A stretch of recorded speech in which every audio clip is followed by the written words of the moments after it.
merci d'être aussi nombreux. Bravo. Donc, cette soirée est co-organisée par Génia 50 et la Sociale. On s'est rencontrés au mois de juin suite à un appel de Jean, de M. Saillard. Un courrier d'abord. Un courrier en mairie. Donc, j'ai quelques appointances en mairie. J'ai eu dans mon oreille comme quoi quelqu'un voulait préparer quelque chose. Donc, j'ai dit oui tout de suite. J'ai téléphoné à Pascal.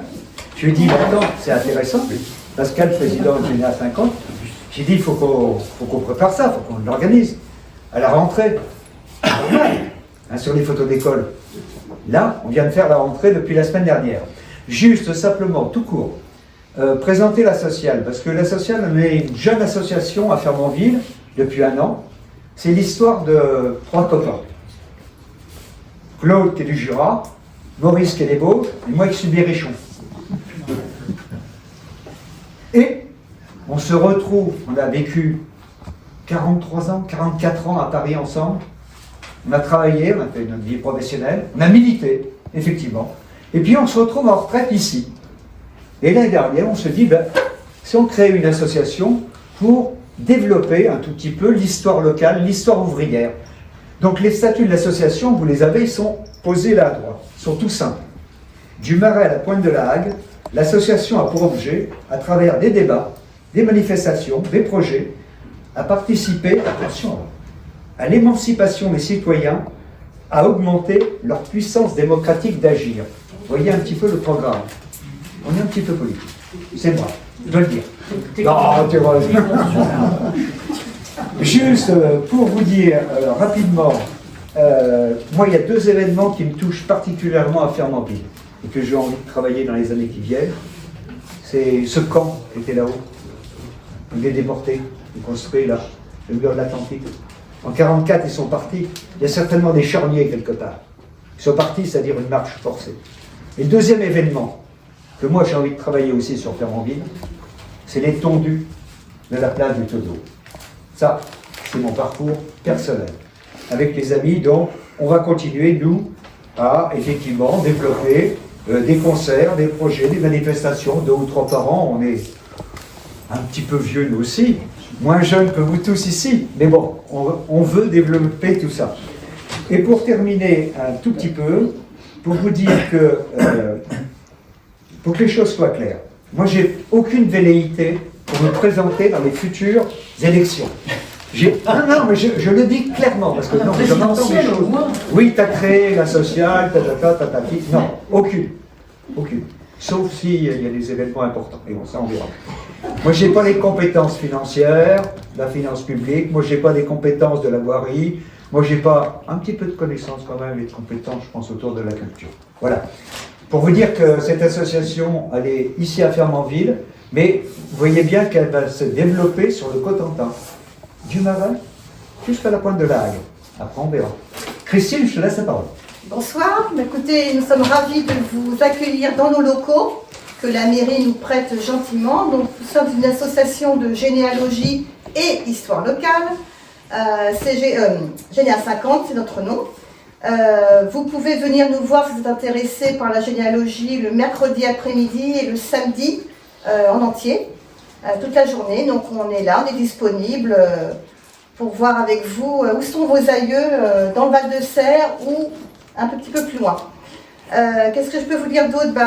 Le thème de la conférence nous intéresse aussi, puisque comme pour la sociale, c'est l'histoire locale, hein, ce sont vos souvenirs d'élèves, et donc on a trouvé ça intéressant de faire cette exposition, enfin cette conférence ensemble. Voilà, je vous souhaite une bonne conférence, et puis je laisse la parole à ces messieurs-dames.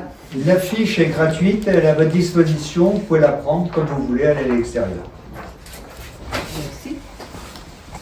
Eh bien, écoutez, merci à vous. Hein, c'est vraiment très sympa de venir aussi nombreux dans cette salle qui n'existait pas quand on a quitté Fermonville, nous. Quand je dis nous, parce qu'on a quitté Fermonville, nous les 3 enfants, en 1960, mais nous sommes nés tous les 3 à Fermonville, donc dans 3 maisons différentes, dont Guy qui est né juste après la guerre, à ma droite ici. Noël, ici, qui est né en 1951, et moi, qui suis né en 1955, justement, dans l'école du Mont-Varin. Donc, voilà. Donc, merci encore à vous. Merci aussi à Alain et à Pascal d'avoir relayé la suggestion que j'avais envoyée à la mairie de Fernandville. Voilà.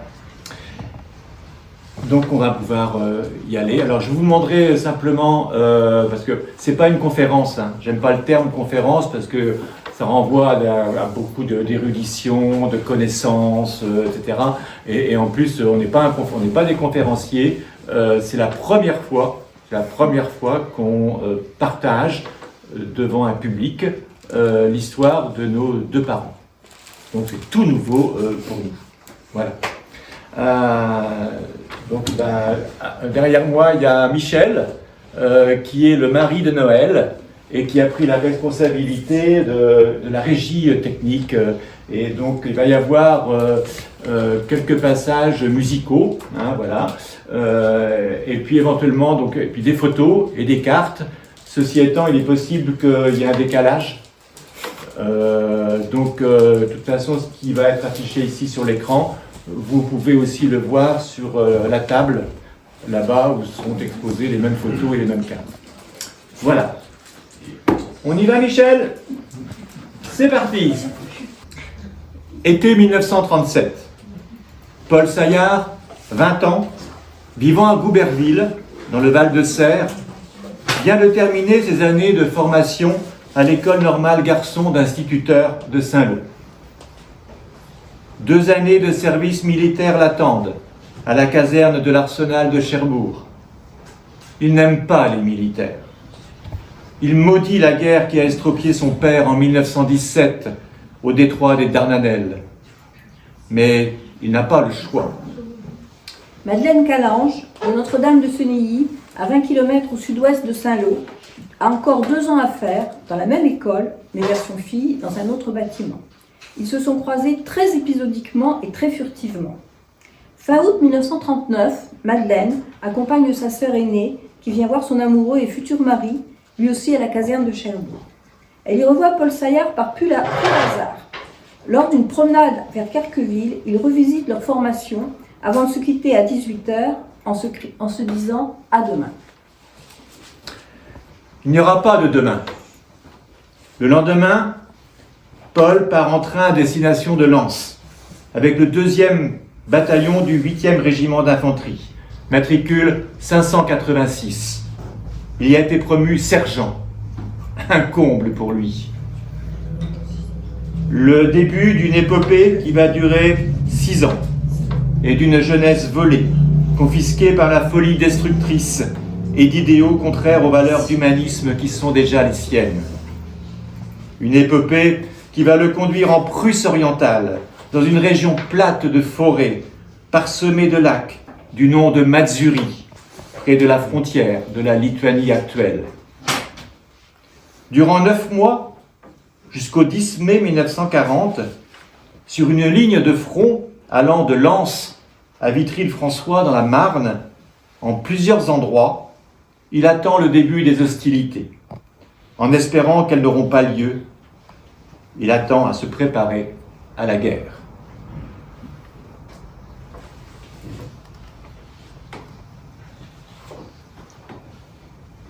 Septembre 1939. Madeleine est nommée, à 20 ans, pour son premier poste de très jeune institutrice à Gavray, dans la Manche. À la faveur de 2 permissions plus longues, ils se revoient une journée à Saint-Lô, fin janvier 40, à l'issue de laquelle ils se disent « à bientôt ». Puis, quelques jours chez leurs parents respectifs, début avril, et décident de se fiancer. Ils ne se reverront pas avant le 26 juillet 1945. 5 ans et demi d'absence, plus de 250 échanges épistolaires quand cela fut possible, de colis envoyés, 5 années tourmentées, réciproques, de dangers permanents, de prise de risques sur les routes et ailleurs, de solitude, d'attente, d'espoir, des désillusions, de souffrance et de courage. Quand le 10 mai 1940, l'Allemagne pénètre en Belgique, Paul rejoint aussitôt les bords de la Meuse, au sud de Namur. Mais très vite, c'est la débâcle, la débandade, la fuite sur les routes, la peur, au milieu de l'exode des civils, des ruines, des véhicules calcinés, des cadavres humains et d'animaux. Avec un petit groupe, sans commandement, il rejoint à pied au terme de 320 km en 9 jours, évitant les pilonnages de l'aviation et des blindés, les dunes de Ardelot-Plage, au sud de Boulogne-sur-Mer, espérant rejoindre l'Angleterre comme d'autres. Mais le port de Boulogne est en flammes. Et le lendemain, leur cachette est encerclée. En colonne, avec d'autres prisonniers dont le nombre gonfle de plus en plus, contrôlés par les SS, il refait le chemin inverse, à pied, avec comme compagnon la fatigue, les humiliations, la peur, la soif et la faim, jusqu'à Dinan-sur-Meuse, exactement à 20 km de l'endroit qu'il avait quitté 3 semaines avant. Lui et d'autres mangent des racines, des feuilles et des orties. Puis c'est le départ, dans la chaleur des wagons à bestiaux, la promiscuité, la saleté, les cris, les violences, les décès. Pour le camp de transit de Trèves, puis vers le stalag 1B d'Allenstein, aujourd'hui Holcim en Pologne, qui est atteint le 10 juin 1940. Pendant 10 longues journées, dans la poussière du camp, entouré de barbelés et de miradors, surveillé par les SS et les chiens, il connaît l'univers des longs baraquements, des lits en bois superposés, des latrines collectives et de leurs puanteurs, des longues files d'attente dans la cour poussiéreuse en plein soleil, la chasse aux poux, le rasage de crâne, la piteuse soupe versée le soir dans une boîte à sardines rouillées, les diarrhées. Il y verra ô combien, lui, le matricule 14 879 tatoué sur la peau, jusqu'où peuvent mener la bêtise humaine, le cynisme et l'égoïsme, la cruauté, comme il mesurera aussi l'importance de l'égalité, de la fraternité et de la solidarité. Puis le 21 juin, avec 3000 autres prisonniers, français et belges pour la plupart, il est transféré à Angerburg, aujourd'hui Wegorzewo, dans un camp de travail, sorte de foire au bétail, où les fermiers du coin, tels des maquignons, viennent se ravitailler en main-d'œuvre pour remplacer leurs propres fils enrôlés dans l'armée. Dans cette petite ville entourée de forêts et de lacs, à 4000 km de chez lui et de Madeleine, il vivra une captivité de presque 5 ans avec quelques copains d'infortune. Alors d'abord, durant 1 mois et demi, dans un petit village, chez un vieux fermier, chef local du parti nazi, à y effectuer les travaux de la ferme avec 3 autres compagnons. Surveillé et enfermé la nuit dans une grange, la vie est malgré tout devenue un petit peu plus supportable eu égard aux jours précédents. Ils y apprennent la signature de l'armistice et espèrent un retour rapide. Mais hélas, une fausse manœuvre lors d'un transport de foin dans une charrette à cheval jette du discrédit sur ses compétences et il est renvoyé et rejoint un chantier au bord du lac. Là, 1 mois et demi à casser des cailloux, avec 50 autres, à les transporter pour le terrassement d'une petite route et transporter du sable dans des wagonnets vers une voie ferrée, avec des nuits dans des baraques de fortune. Bien sûr, aucune nouvelle depuis 4 mois de sa famille et de Madeleine, qui s'apprête à rejoindre une autre affectation dans un village proche de Torigny-sur-Vire. Un trou, comme elle dit, sans commerce, avec un logement vide, qu'elle devra commencer par aménager, et dont elle lui dira par courrier qu'il s'agira de « chez nous ». La solitude et l'ennui la gagnent rapidement malgré les 2 allers-retours par semaine vers Notre-Dame de Sunilly, voir ses parents, sur son vieux vélo 1900, soit 50 km à chaque fois, malgré la présence pendant 2 mois de la jeune sœur de Paul, 14 ans, Madeleine, notre tante, et qui deviendra l'épouse de Maurice Couture, l'actuel doyen des Français. 110 Et ans. ben, hein 110 ans. 110 ans. Et malgré les coupures des vacances où elle retourne dans son village et part aider aux travaux de la ferme. Au printemps, avec les enfants, certaines journées se passent dans les champs de patates à la chasse au dorifort. Sur le front de l'Est, une forme de délivrance arrive le 31 août, quand le patron d'une petite entreprise de transport de la ville, le père Simon, ancien combattant blessé à Verdun en 1917, recrute Paul avec 2 autres, ravis qu'ils sont de s'extirper du bagne. Il restera avec lui durant 3 ans, gagnant rapidement la confiance de sa famille. Alors, pendant les premiers mois et jusqu'en septembre 1943, ils sont logés dans une pièce d'une ancienne écurie, sommairement aménagée de banquettes en bois, une petite table et quelques chaises, dormant sur de la paille, chauffée par un vieux poêle à tourbe. Mais le soir, après la journée de labeur, ils sont enfermés. Lui et ses 2 compagnons, parfois 3 ou 4, ont une relative chance. Leurs hôtes sont bienveillants, fournissent une nourriture copieuse et vitupèrent très souvent contre Hitler et le régime nazi, qui appauvrissent les campagnes et envoient à l'abattoir leurs propres jeunes. Dans ce Masurenland, aux horizons lointains et immenses, aux hivers glacials, parfois moins 30, enneigés, parcourus souvent par le blizzard, mais aux étés chauds et orageux, il parcourra plus de 200 000 kilomètres sur les routes, gelées ou défoncées, dehors à l'arrière d'un camion, un Ford 8, cylindre en V, transportant dans les hameaux et villages des caisses de bière ou autres boissons, des produits alimentaires, des poissons du lac, des cochons, des volailles, du mobilier, des matériaux. Il cultivera, récoltera, épluchera aussi des centaines de kilos de pommes de terre dans le champ de son patron quand les printemps arriveront. Il cassera du bois. Il assurera maint bricolage domestique et de réparation de véhicules pour remédier à des pannes ou réparer après quelques accidents sur les routes gelées et dans les congères. Un retour de manivelle lui cassera le nez. Alors il mesurera jour après jour la relative liberté dont il bénéficiait comme prisonnier de guerre par rapport à d'autres, restés dans un stalag ou encore pire, dans un camp de déportation et d'extermination. En certaines occasions, anniversaire, Noël, la famille Simon les gâteront de quelques friandises et attentions, et même de leur présence, signe de leur bienveillance et de la prise en compte de leur solitude loin de chez eux. Alors, sans pour autant que cela devienne un havre de paix tranquille, tant l'éloignement, l'inquiétude, la dureté du travail quotidien, les conditions météorologiques, les conditions de confort aussi, et surtout l'absence de nouvelles des siens, ne suffisent à lui faire oublier qu'il avait un numéro de matricule et qu'il était à 4000 km de sa Normandie. En octobre 1940, il peut envoyer de très courtes nouvelles rassurantes de lui à ses parents.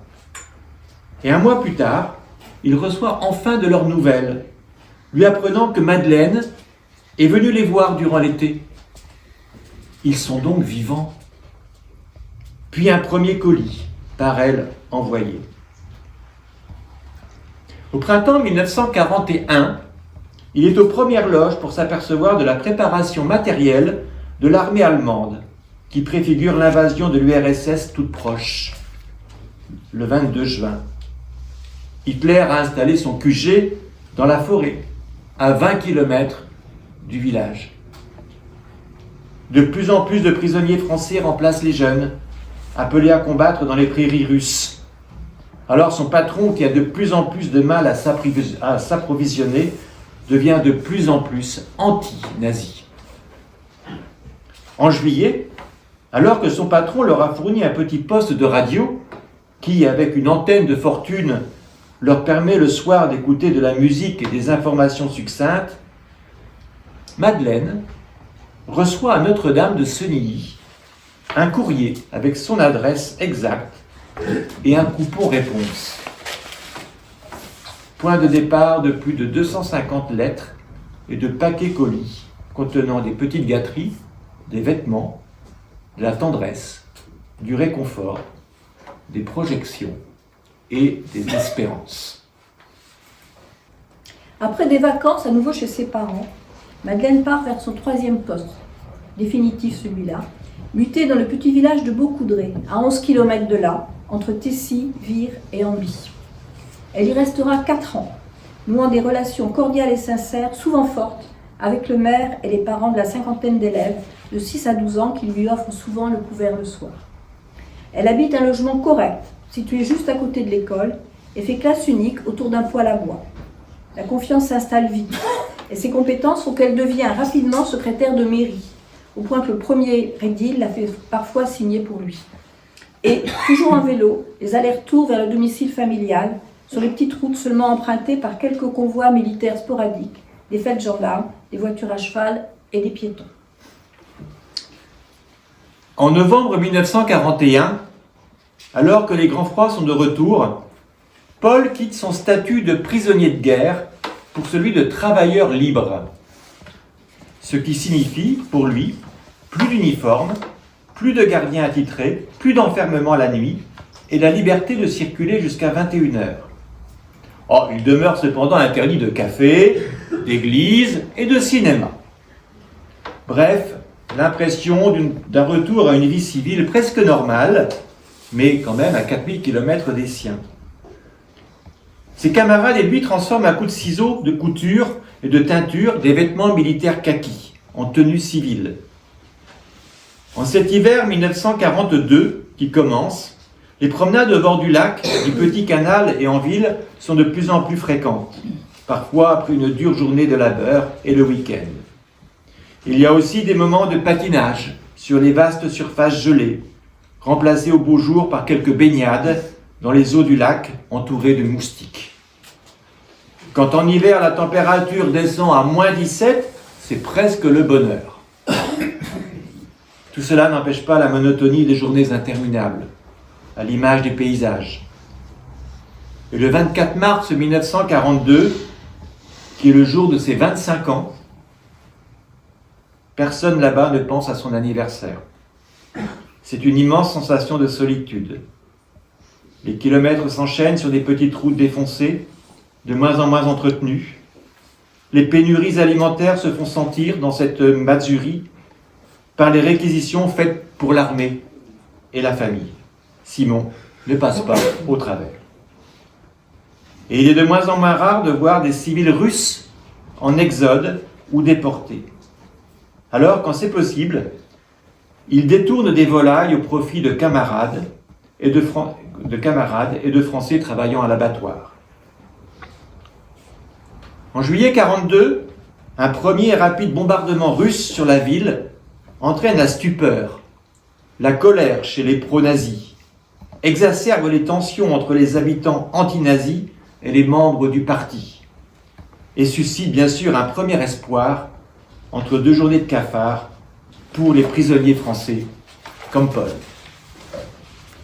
En octobre 1942, il reçoit une nouvelle photo du « chez nous », des lainages, de la gelée de pommes et une lettre hors censure cachée au fond d'un tube d'aspirine. Le cafard, c'est aussi ce qui envahit souvent Madeleine qui attend le facteur tous les jours. Pourtant, le travail ne lui manque pas, entre ses élèves, sa fonction de secrétaire de mairie et les lettres qu'elle écrit à papa. Les réquisitions alimentaires sont fréquentes et elle doit remplir les déclarations des productions agricoles, y compris le lait, la viande, le cheptel, ainsi que les superficies cultivées. C'est ainsi que, avec des complicités, s'enchaînent des fausses déclarations, tout en restant crédible pour ne pas susciter la suspicion des enquêtes plus poussées de la commandanture. Elle remplit des cartes d'alimentation dans le cadre du rationnement. Dès qu'elle le peut, et avec un nouveau vélo, elle continue ses allers-retours le week-end et pour les vacances chez ses parents. Vers la fin de l'année 42, alors qu'elle a réussi à conserver son petit poste radio qu'elle cachait soigneusement, tard le soir, elle se branche sur Radio Londres. Quelques hommes, des taiseux, qui resteront toujours muets sur leur identité et leur rôle, vont venir régulièrement dans la discrétion de la nuit noire écouter chez elle les dernières informations et repartir tout aussi discrètement. Elle saura plus tard, après le débarquement, qu'il s'agissait de complicité de résistants maquisards du secteur, le réseau PTT. L'année 1943 est particulièrement éprouvante. À Angerbourg, la nourriture se raréfie de plus en plus. Paul retrouve des asticots dans les tartines de pain gris. Le corps s'affaiblit.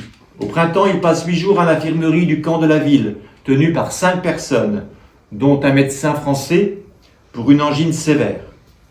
Le patron y voit une tentative pour se soustraire au travail et s'en sépare pour une journée. Il a été affecté à une laiterie, mais vient quand même le rechercher. Mais avec un nouveau statut, celui de travailleur civil, ils n'ont plus aucun lien avec l'armée, bien que ce lien était devenu de plus en plus atténué. À la fin août, après une dure journée en plein soleil, à charger et décharger à la main 4 tonnes de sable et de gravier, la fièvre le prend. Pleurésie, direction l'hôpital civil. 8 jours d'arrêt, suivi de 3 semaines de convalescence. Très affaibli, Paul n'a plus l'efficacité, la force et l'endurance nécessaires. Et le père Simon décide cette fois de s'en séparer définitivement. Alors,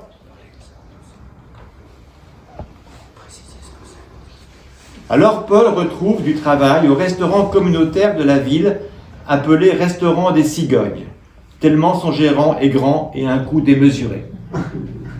Alors je fais un petit aparté sur la photo que vous voyez ici. Il est retourné, mon papa, donc avec moi-même, Michel qui est derrière moi, et Madeleine bien sûr, en 1989, juste après la chute du rideau de fer. On est retourné là-bas en Pologne, là où il a passé 5 ans de sa vie.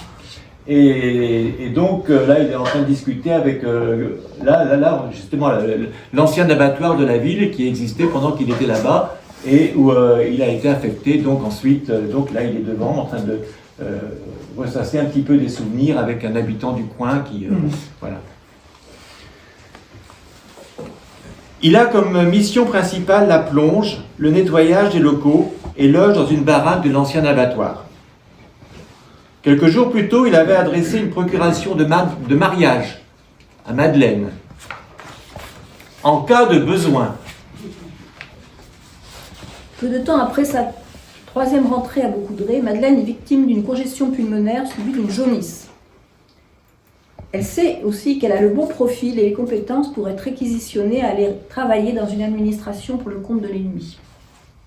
Fin septembre, elle reçoit une proposition de mariage par procuration venant de Paul après accord de ses parents. En fait, c'est ma grand-mère qui, ayant peur que sa future bru soit déportée, avait dit à papa qu'il fallait qu'il se marie. Donc, venant de Paul, après accord avec ses parents, en cas de besoin. Pour se donner les meilleures chances d'y échapper, elle franchit le pas. Elle remplit les papiers nécessaires, écrit elle-même son acte de mariage et signe le 16 décembre 1943, sur le registre d'état civil, son propre mariage avec Paul Saillard, prisonnier de guerre en captivité à 4000 km de chez elle, non vu depuis 4 ans, et qu'elle connaît à peine, sauf par liaison épistolaire, en présence du maire, de sa mère, d'un beau-frère et de 2 témoins. Le partage d'un gigot va clôturer la journée et ses élèves se verront offrir des petits sablis. Environ un mois plus tard, en janvier 1944, Paul Saillard rentre à son dortoir, ouvre un paquet venant de France, expédié de Beaucoudray, par Madame Saillard Madeleine, apprenant ainsi qu'il était officiellement marié. Confirmation officielle lui sera faite à la fin du mois, avant une grande fête dans l'arrière du restaurant du Lac, à 3 km du centre-ville, avec 11 copains français. Le menu est copieux, 2 poulets rôtis et quelques bouteilles de vin de Bordeaux. Retour au dortoir, en pleine nuit, ivre, en chantant la Marseillaise. La suite est moins réjouissante.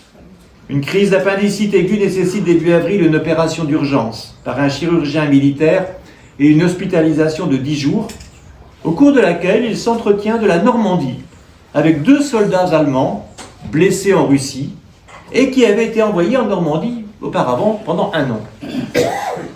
Les Russes se rapprochent de la frontière polonaise à l'est. les hommes deviennent de moins en moins nombreux dans la région. Paul fait des plantations pour rendre la vie moins austère et réussit avec une antenne de fortune à capter Radio Londres sur un petit poste radio. Et chaque nuit, à 1h, il écoute le communiqué des Alliés et informe les autres prisonniers. Non sans risque. Début juin 1944, à Beaucoudray, 19 membres du réseau PTT de la Résistance attendent dans une ferme isolée l'ordre d'intervention pour saboter les lignes téléphoniques pour isoler Saint-Loup. Ils sont là, cachés depuis quelques jours au bout d'un petit chemin. Ils ont pu récupérer du matériel qui leur avait été parachuté. L'opération a lieu dans la nuit du 5 au 6 juin, celle du débarquement sur les côtes normandes. Madeleine ne sait rien de tout ça et de la présence à 2 km de chez elle de ce maquis.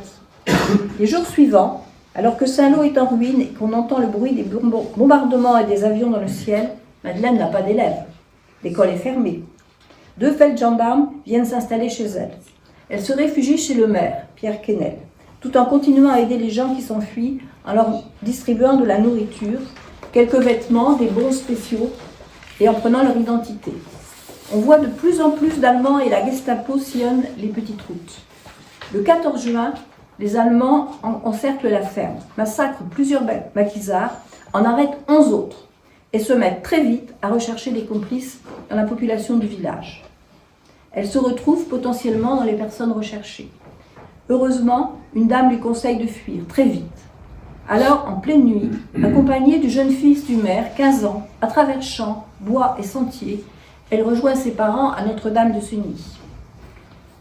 Le lendemain, à l'aube, les 11 maquisards seront froidement abattus par les SS et enfouis dans une fosse commune. Fin août, Madeleine retourne sur les lieux. La rentrée approche et il faut tout préparer. Elle retrouve l'école dévastée, le sol encore jonché de douilles, de grenades, de gravats. Beaucoup de choses ont été volées.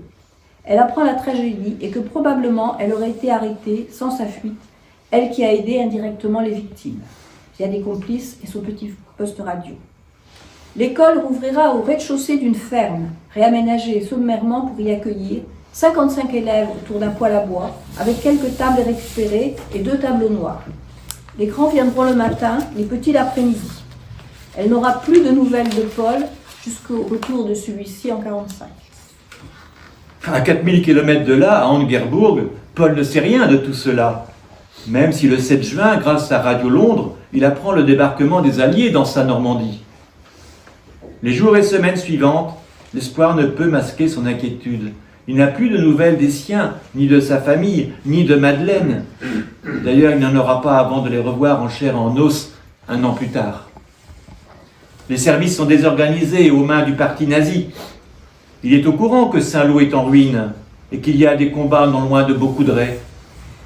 Il suit au fur et à mesure la libération de la Normandie et la progression des Alliés sur le sol de France. Le 22 juillet, il apprend la tentative d'assassinat de Hitler dans son QG à 20 km de là. Et fin août, des avions russes d'observation parcourent le ciel. Puis en septembre, quelques bombardements précurseurs. Beaucoup de ces civils partent vers l'ouest, comme un air de déjà-vu en 1940 en France. Le père Simon et sa famille seront de ceux-là, peu avant l'attaque russe. Ils périront durant leur exode.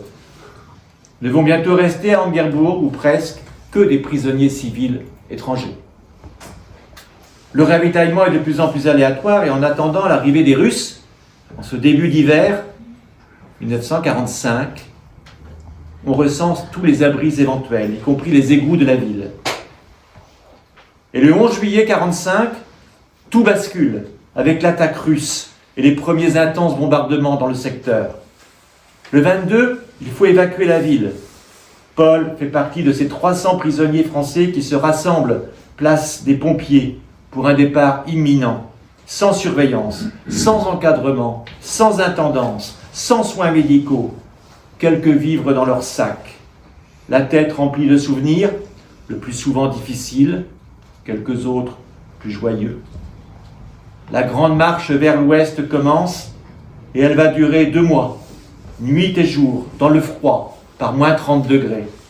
la neige, godillots aux pieds, à se cacher où ils peuvent, parfois dans des endroits improbables, comme des monastères, des granges, des caves. Les sommeils sont courts et peu profonds. Exode rappelant un autre exode 5 ans plus tôt dans le nord de la France, ou alors celui de la Bérésina de l'armée napoléonienne, mais cette fois pris en tenaille entre l'avancée de l'armée russe, les orgues de Staline et le recul de ce qui reste de l'armée nazie.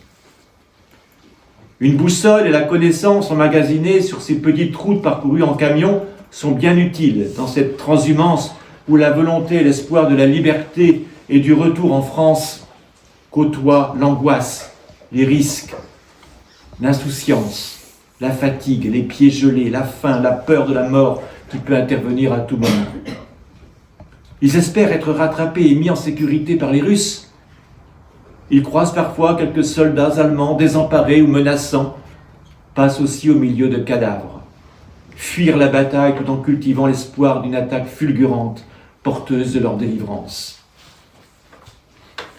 Alors, le 13 février 1945, après 3 semaines de marche et environ 200 km, Paul et ses compagnons atteignent Heiligenbeil, à 40 km dans le sud-ouest de Königsberg, aujourd'hui Kaliningrad, sur les bords de la Baltique.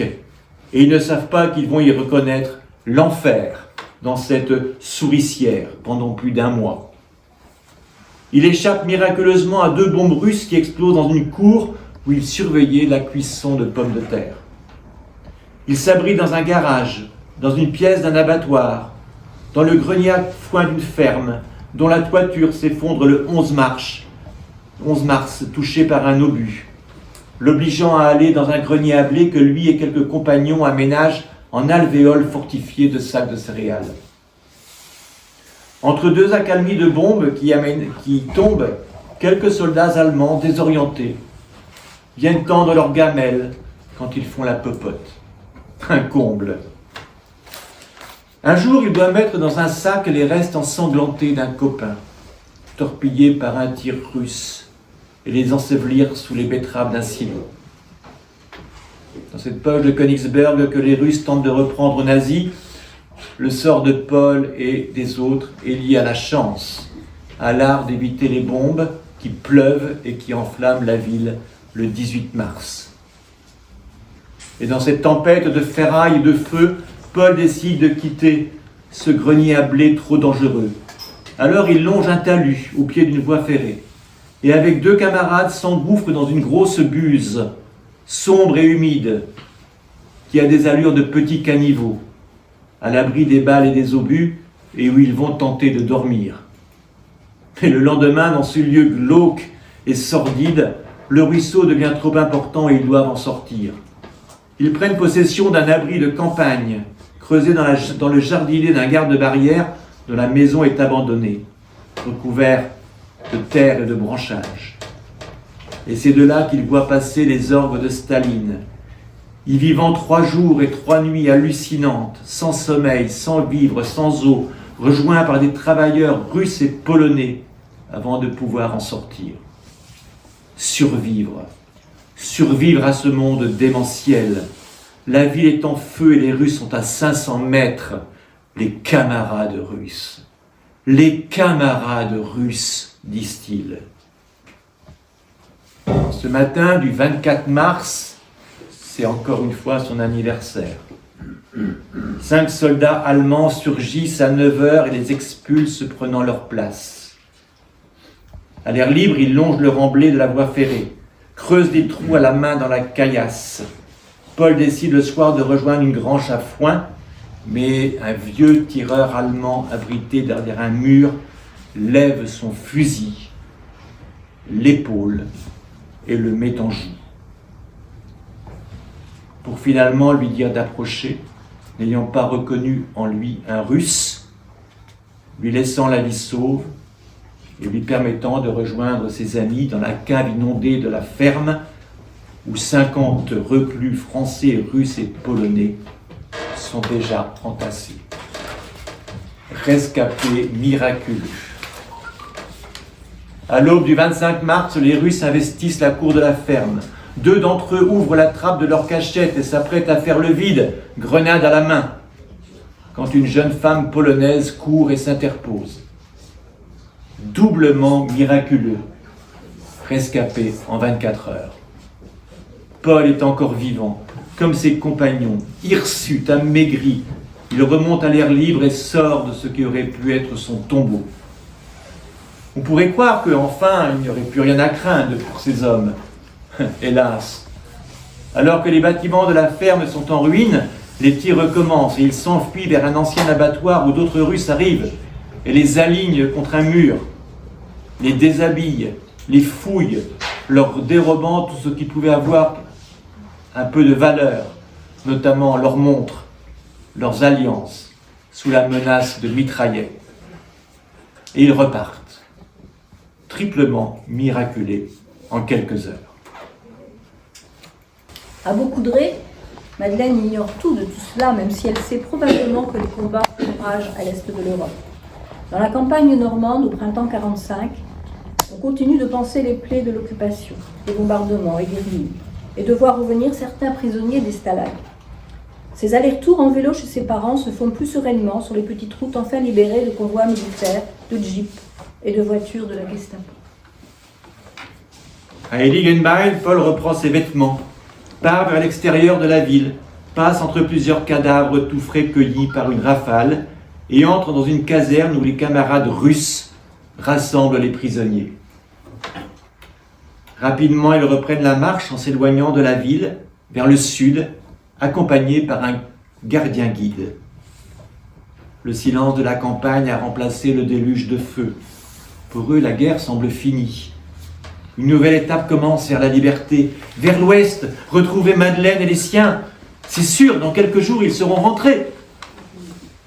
Mais que nenni, les Russes ne sont pas pressés. Dans ce Masurenland qu'ils ont libéré, ils utilisent la cohorte de prisonniers à recenser ce qu'ils trouvent dans les ruines et les villages désertés, en attendant que des convois de rapatriement se forment. Alors ils vont rester 10 jours dans le même bourg. Et bien qu'ils peuvent à nouveau manger correctement, en complète autarcie, la fatigue sur leurs visages amaigris est impitoyable. Paul est nommé responsable du ravitaillement et de la cuisine pour 30 hommes, tout aussi hagards que lui. Après un aller-retour inutile de 74 km vers l'est, suite à l'entêtement de leurs gardiens, le 8 avril, tous ces hommes arrivent à Allenstein, le lieu du camp général du Stalag 1B, après 180 km en 13 jours. Ce même lieu où ils arrivèrent venant de France 5 ans plus tôt. Maintenant, c'est sûr, ils vont prendre ce train vers la France qui circule dans leurs rêves. Et le lendemain, Paul monte dans un train de wagons à marchandises qui ne roule pas vers l'ouest, mais qui roule vers le nord-est. Vers Insterbourg, où il est allé plusieurs fois dans le camion du père Simon. Alors, ils n'en savent pas la raison. Puis ensuite, à pied, 30 km plus loin vers l'est, où il se retrouve dans une caserne archi-comble de 16 000 autres prisonniers dans une pagaille indescriptible, puis refoulé avec 800 autres dans un tout petit village, 4 km plus loin. Alors, à cet endroit, il n'est qu'à 40 km au nord-est de Angerbourg, où il a été pendant presque 4 ans. Donc, oui, vas-y. Encore plus loin de Beaucoudray et de Madeleine, à contresens de tout. Il va y rester 2 mois et demi, dans une maison sommairement réaménagée de 4 pièces pour 35 hommes, dormant sur des planches, attendant avec courage, au fil de jours monotones, que la situation se décante et qu'enfin ils puissent repartir. 2 mois et demi sans nouvelles de ce qui se passe à l'ouest sur le plan militaire. Et comme il l'écrit, nous sommes vivants et libres, mais libres de ne rien faire dans une campagne sans âme, libres dans une nature qui reverdit.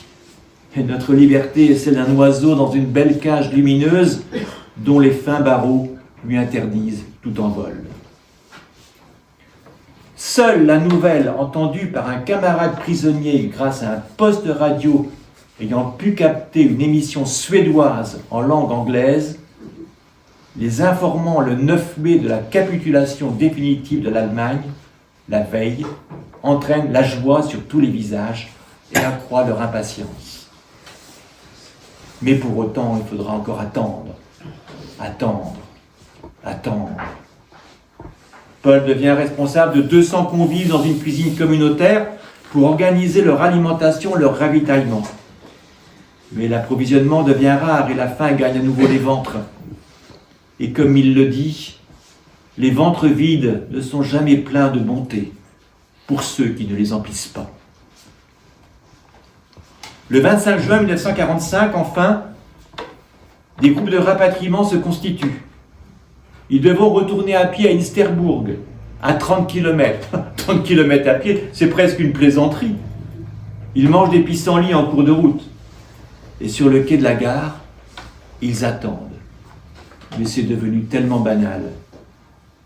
3 jours plus tard, le 28 juin, une vieille locomotive poussive arrive avec des wagons de sacs de ciment, vite empilés sur le quai et vite équipés pour accueillir chacun une 60aine d'hommes.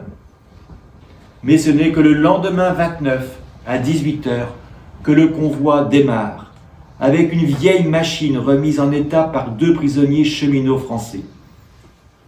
Le grand retour est amorcé, au hasard des lignes, sans plan de route, sans signaux, tout donc doucement, prudemment, laissant la Prusse orientale et le Matsurenland derrière eux. En 4 jours, ils parviennent sur l'Oder, à la frontière Pologne-Allemagne. Et le 4 juillet, ils entrent dans Berlin. La capitale est complètement dévastée. Les habitants déblaient les ruines. Après une courte pause de 2 heures, ils poursuivent jusqu'à Magdebourg et la ligne de séparation des différentes zones d'occupation décidées par les vainqueurs. Ils sont encore en zone russe. Mais à Magdebourg, ils resteront 17 jours, sans autre explication probable que la destruction des ponts franchissant le fleuve Elbe, mais aussi des tractations politiques. Avec des milliers d'autres rapatriés comme lui, Paul subit à nouveau l'épreuve de l'attente, de la patience et du courage. Dans une caserne aux bâtiments surpeuplés, aux conditions d'hygiène déplorables, avec le rationnement alimentaire. Pourtant, la guerre est finie depuis plus de 2 mois. Il se sent comme un mouton, agglutiné avec d'autres derrière le ventail d'une bergerie à l'heure de l'arrivée du berger. Et les Russes, comme chacun sait, cultivent savamment l'art du secret. Le 21 juillet 1945, après l'intervention de la Croix-Rouge, ils repartent et franchissent le fleuve à pied, sur une passerelle provisoire jusqu'à la gare. Paul monte dans un train improvisé, fait de wagons endommagés, dont certains sont sans plancher. Il roule assis sur un madrier, les jambes dans le vide au-dessus du ballast, durant 14 heures. Le lendemain, il est enfin remis aux Français. Le voyage s'accélère dans des vrais trains, rythmés par des haltes dans les camps anglais de Brunswick et de Eupen, près de Aix-la-Chapelle. Puis bientôt Liège, Bruxelles. Paul rentre en France à côté de Valenciennes. Adieu tous les copains qui descendent en cours de route et qu'il ne reverra plus pour la plupart. C'est à minuit le 25 juillet que Paul débarque sur un quai de la gare du Nord à Paris. Il est pris en charge par les bus de la RATP, direction le tristement célèbre Veldiv. Il y prend une douche, il effectue un rapide contrôle médical. Il pèse 42 kilos, en ayant perdu 20 kilos depuis 6 mois. Du linge propre de l'armée lui est fourni, un pantalon neuf ainsi qu'une soupe chaude et un sandwich, et il s'endort dans les gradins tandis que des chanteurs serinent des chansons d'après-guerre. Cela fait presque 1 an que Paris a été libéré, et Paul fait partie des derniers rapatriés qui rentrent au pays. Éberlué, mélangé à la foule, il prend le train gare Saint-Lazare pour la Normandie à 9h, le 26 juillet. C'est un omnibus. Il fait déjà chaud et orageux. La campagne défile avec ses pommiers, ses vaches, ses prairies bien vertes, c'est bientôt l'épilogue de ses vacances en Mazurenland. Il change de train à Lison, passe à Saint-Lô et en descend à 14h dans la minuscule gare de Cametour, entre Saint-Lô et Coutras. Il est seul. Depuis le début juillet 1945, Madeleine est le plus souvent à Notre-Dame de Senilly chez ses parents. Mais comme tous les étés, elle aide aux travaux des champs. Elle a déjà croisé nombre de prisonniers déjà rentrés. Elle essaie pourtant d'y croire. Sa sœur aînée a retrouvé son mari, celui de la caserne de Cherbourg, en 1939, un mois auparavant. Elle garde un mince espoir malgré la crainte du pire. Elle fait quelques allers-retours à Beaucoudray, et c'est là qu'elle se trouve le 26 juillet après-midi. À Cametour, sur le quai de cette gare, Paul est à environ 8 km de ses beaux-parents qui le connaissent à peine, et vice-versa. À pied, c'est une bagatelle. Alors la peur l'envahit. Tant de semaines, tant de mois sans rien savoir de Madeleine, de ses parents et des siens. Une carriole à cheval le prend en cours de route jusqu'à Cerisy-la-Salle, à l'abri de l'averse orageuse qui tombe. Est-ce prémonitoire? Là, le mécanicien d'un garage le conduit vers Notre-Dame de Senilly, à 4 km. Le clocher de l'église pointe vers le ciel. Son beau-père, horloger, en a conçu le mécanisme et réglé les sonneries du temps. La maison est juste en face. Il est environ 16h quand Paul frappe à la porte. La jeune sœur de Madeleine lui ouvre. « Madeleine, elle est à Beaucoudray !» lui dit-elle, en réponse à la question qu'il a immédiatement posée. Alors Paul pose son sac, embrasse ses beaux-parents et il attend, après avoir pris une bonne toilette. À Beaucoudray, vers 17h, une voiture à cheval arrive avec à bord son beau-frère et un voisin qui vient la chercher. Maintenant, elle sait qu'il est là. La carriole fait vite demi-tour. En cette fin de journée d'été, du 26 juillet 1945, les destins croisés de Paul et Madeleine se sont rejoints, avant le début d'une vie ensemble et parallèle, jusqu'à leur décès, lui en 2006, elle en 2012. Après un été de réjouissance au sein de leurs deux familles et une escapade à Paris, lors de l'anniversaire de la libération de la capitale, où Paul retrouvera quelques copains de captivité, Madeleine et Paul seront nommés tous les deux à Fermanville, dans le Val-de-Serre, à 10 km des parents de Paul. Au bord de la mer, c'est un sacré dépaysement pour Madeleine. La réadaptation n'est pas facile. L'école est détruite, beaucoup d'habitations sont en ruine. Avant qu'une nouvelle ne soit reconstruite et inaugurée en 1954 dans la côte du Mont-Varin, ils feront classe dans des conditions précaires et déménageront 4 fois. C'est le temps des dernières années du Tuvac, franchissant le viaduc de la vallée des Moulins. Le temps des pêches fructueuses dans les cailloux de Biroc et de la mare au robinet, ou dans l'anse de Fréval. Le temps d'un petit bateau et de sa voile aurique, amarrée au port Pignot. Le temps d'un petit lavoir de fortune, aménagé sur le ruisseau du Nau, près de l'ancien moulin Cardin. C'est une petite pierre et qui existe encore. Le temps du maire Auguste Laronche. Le temps des tâches de secrétariat de mairie pour Paul. Dans la nouvelle école, les 2 classes de garçons sont aménagées au rez-de-chaussée. Madeleine s'occupa des petits et Paul des grands. 3 enfants seront issus de ces années de baby-boom. Vous les avez devant vous ce soir. Puis en 1960, ils poseront leurs bagages à Cherbourg et Équeurdreville, commune limitrophe, pour y continuer leur profession. Elle comme institutrice et lui comme instituteur, puis professeur au collège Raymond Lecor. Raymond Lecor, socialiste, membre de la résistance durant l'occupation, emprisonné à Saint-Lô par la Gestapo en mars 1944, périssant lors du bombardement de la ville dans la nuit du 6 au 7 juin. Durant sa retraite, Paul fit un mandat d'adjoint au maire à Écordreville. Il s'investit au patronage laïque dont il fut président dans les années 80. Madeleine, elle, s'investit quelques années pour l'association Amnesty International.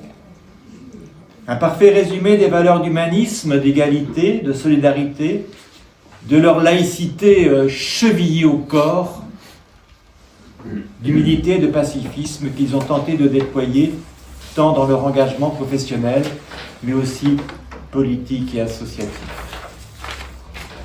En 1989, juste après la réouverture du rideau de fer, Paul refit un voyage pèlerinage émouvant là-bas, en Matzurie, sous les lieux de sa déportation, accompagné de Madeleine, de son plus jeune fils, donc en l'occurrence moi-même, et de son gendre, Michel, derrière moi.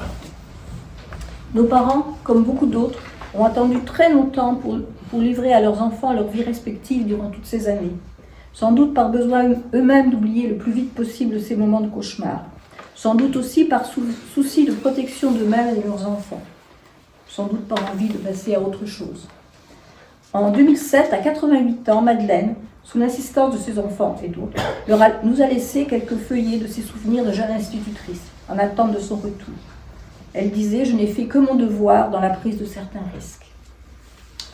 3 ans plus tôt, en 2004, enfin, alors que sa santé allait déclinante, Paul a consigné son histoire dans un livre paru en 2004, aux éditions Les Cahiers du Cotentin de Michel Le Bonnois, avec comme titre « La Couplière », le nom de cette toute petite rivière paisible de son enfance, qui était devenue sa confidente à son adolescence, à l'aide de ses souvenirs et de notes qu'il avait écrites et réussi à ramener dans un petit carnet.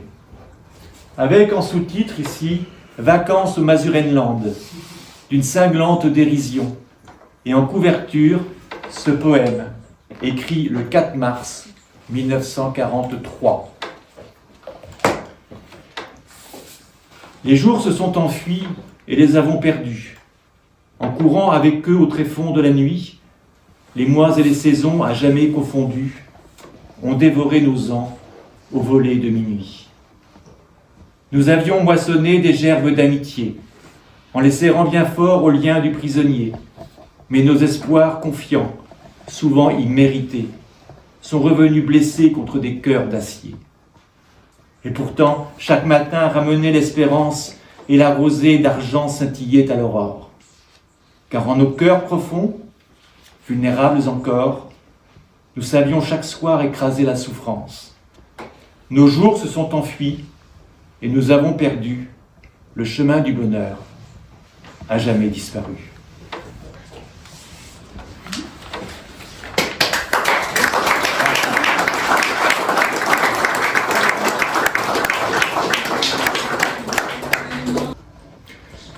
C'est donc sur la base de leurs 2 témoignages qu'a été fait ce texte, retraçant leur destin commun et leur union par mariage pendant la guerre, à 4000 km loin de l'autre, alors qu'ils se connaissaient à peine.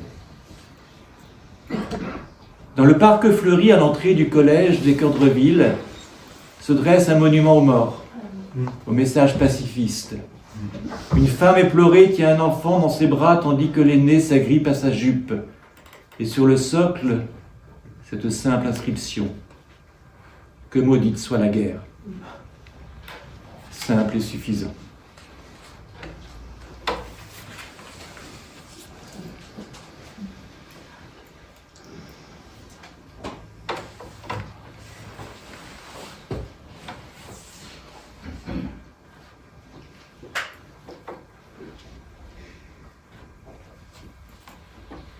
Bravo.